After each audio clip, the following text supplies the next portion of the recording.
Hi, friends, and a most pleasant good evening to you wherever you may be. Welcome inside Premier Orthopaedics IceWorks. Tonight's home for the Delaware Hockey Network, presented by the Law Office of Long and Greenberg. We've got a high school doubleheader on tap tonight, kicking off with a mid-division battle in the ICSHL Central Division.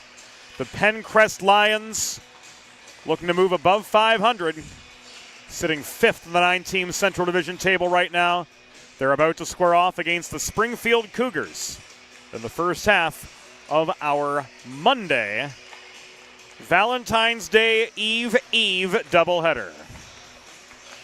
James Witherite joining you this evening from the 412 Communications press box.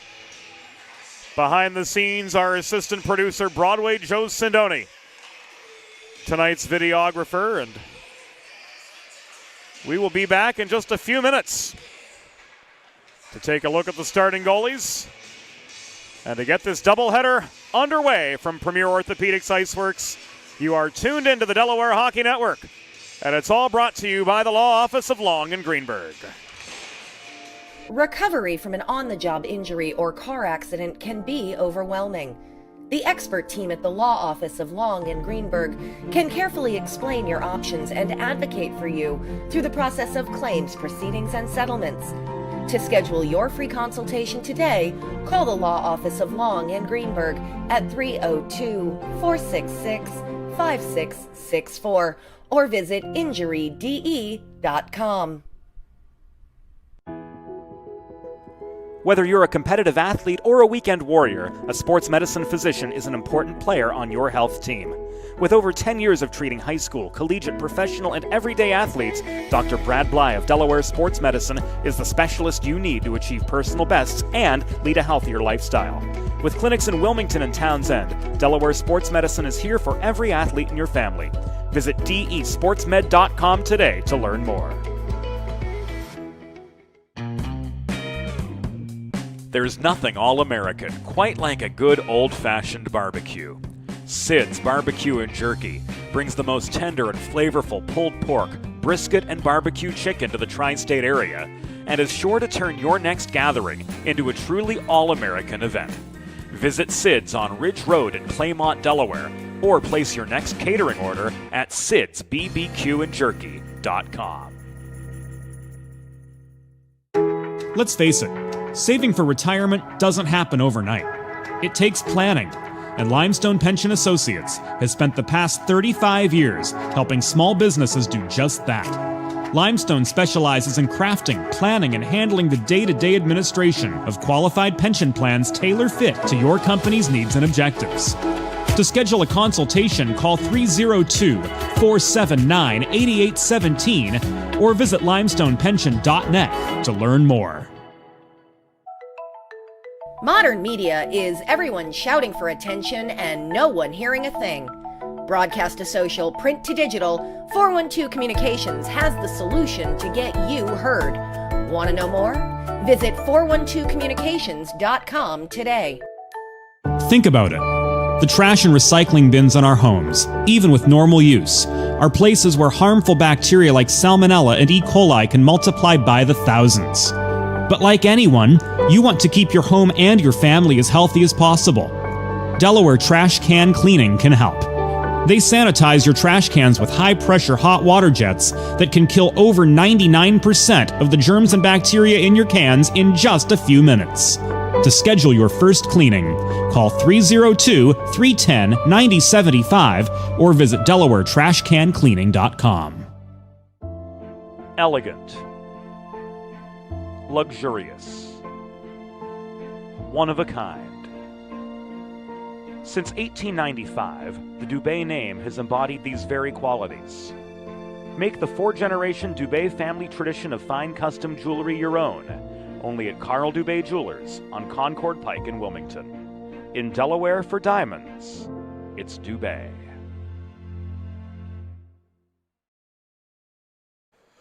Steve Mescanti's Penncrest Lions making their final preparations for this game. They'll be backstopped by Fiona Walker, who's 4-7-0 on the year with a 449 goals against average and a save percentage of .838. Ryan Anderson wearing number 42 in Penncrest white The offensive firepower for this team, 20 goals and 12 assists in 2-point-a-game territory so far this season. Penncrest 8-8 on the year. They're in their home whites tonight, moving right to left in opening period play. The Springfield Cougars in their away golds, navy blue helmets, blue pants, moving left to right as we get things going here on this Monday evening from Premier Orthopaedics IceWorks. Our officials are John Patnod and Nosike Onyemobim. We're underway on this Monday evening at Premier Orthopaedics IceWorks in the first half of our Monday ICSHL doubleheader. Jacob Heston sweeps in, knocks the puck out of the path of Anderson in the near corner. Firing this in from the left point was Luke Murphy. His shot was wide. Anderson controls the puck behind his own goal.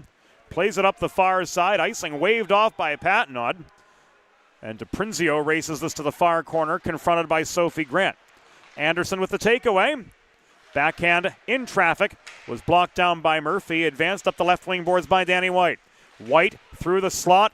Ran out of real estate before he could get the shot away. This is knocked back as far as the Springfield blue line, where Perry turns it back up ice. Picked up by Nash Grant at his own line for the Penncrest Lions. Cross-ice pass intended for Hausch was intercepted. 2-on-2 counterattack led by Barber.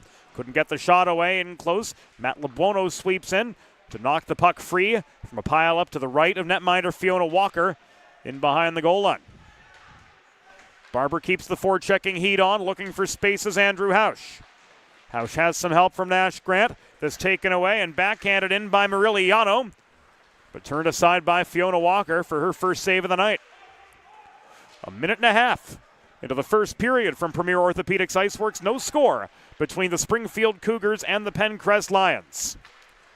Penncrest 5th, 8-8 on the year. Springfield sitting 6th, 7-8 on the season in the 9-team ICSHL Central Division.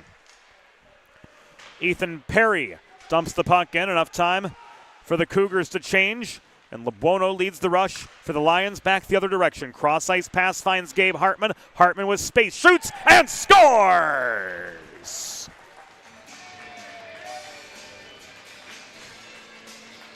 Gabe Hartman's got his first of the season. And a minute and 59 into this game, the Lions take the early lead.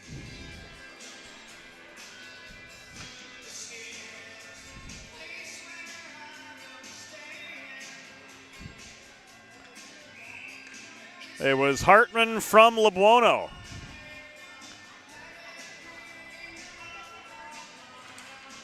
Officially 1 minute and 59 seconds into the game. Lions take the early lead.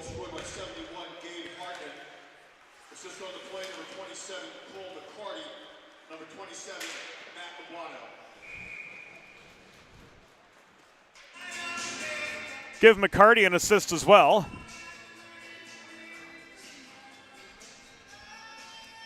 On that Penncrest goal. And the face-off after a Fiona Walker save comes out to her left.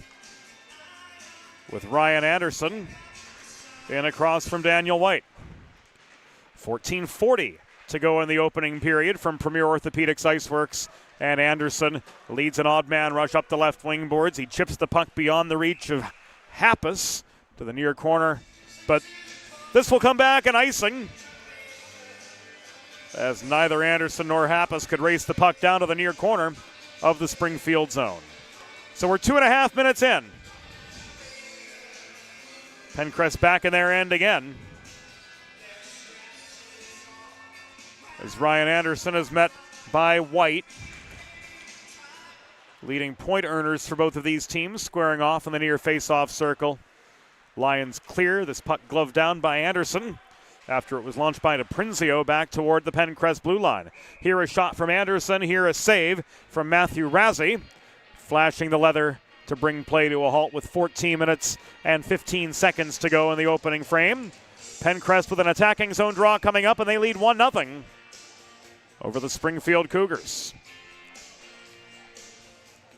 Scranton and Mariliano line up for the near circle draw. This comes back to neutral ice. McKay holds the attacking half and avoids the icing when dumping that puck into the far corner. Race to the puck in front of the ice resurfacer entry, and Anderson is double teamed. He takes the body from Murilliano. Puck is knocked loose. This flipped out of harm's way by Barber across near side of Hoban, leaving this back to Michael DiPrinzio just inside the Springfield blue line. Hoban hassled by the forechecking Anderson. Cross ice pass finds Murphy. Murphy through traffic, beats 1-2, holds up on the line. Nope. This is going to come back offside. Devin Hoban was a good 30 feet inside the Penncrest zone. So this will come right back.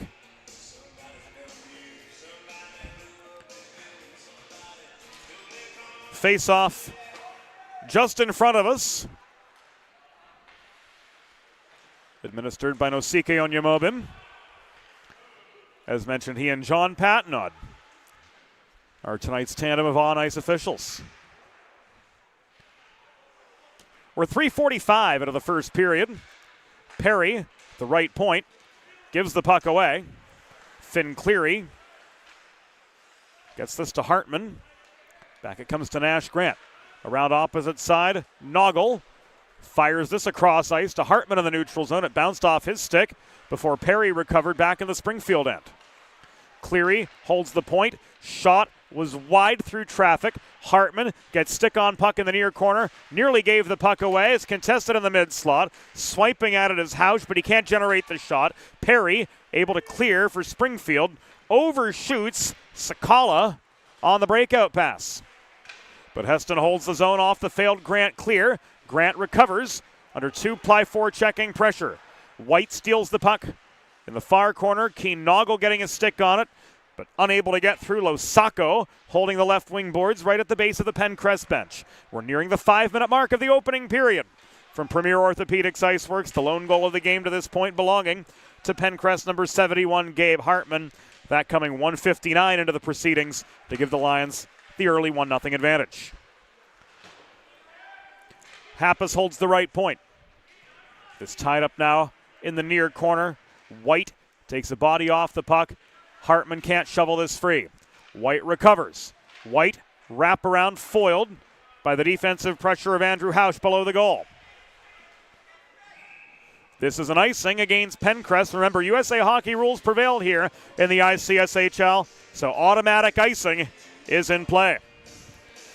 If you've been injured on the job or in a car accident, you know just how challenging and overwhelming the recovery process can be. That's why having a trusted and caring representative by your side is essential to help you navigate the complex world of workers' compensation and personal injury. The Law Office of Long and Greenberg will guide you through every step of the process, from filing your claim to representing you in hearings and appeals. Call the Law Office of Long and Greenberg at 302-466-5664 or visit injuryde.com to schedule your free consultation. 5 minutes and 40 seconds have elapsed from Premier Orthopaedics IceWorks in the first half of our Monday doubleheader. Lebuono holding his line, gives way. Murilliano with two fellow Cougars yet of four of the line had to wait before dumping in. Delayed offside. Effectively canceled out as the Cougars won the race to the puck in Penncrest territory. Murilliano generating a shot sticked away by Fiona Walker for save number 5 of the night. Matt Lebuono advances this to Tesla. Fired across ice to Francis, who gained the center line before dumping into the Springfield zone. That enables the Penncrest Lions to get some fresh bodies on. Bulldozing in came Murphy, ringing a shot off the near post. One-timer from the point. Mulholland tipped over the crossbar into the back glass by Walker. Scranton the other way in a 2-on-4. Sophie Grant posting up net front. Meanwhile, Scranton is bodied off the puck below the goal by Murphy. And skating up ice, Rocco Trivarelli couldn't get through neutral ice territory. Back comes Etienne the other way. Through traffic, his shot, a 1-on-4. Made it on net, but Matthew Razzie had the last word.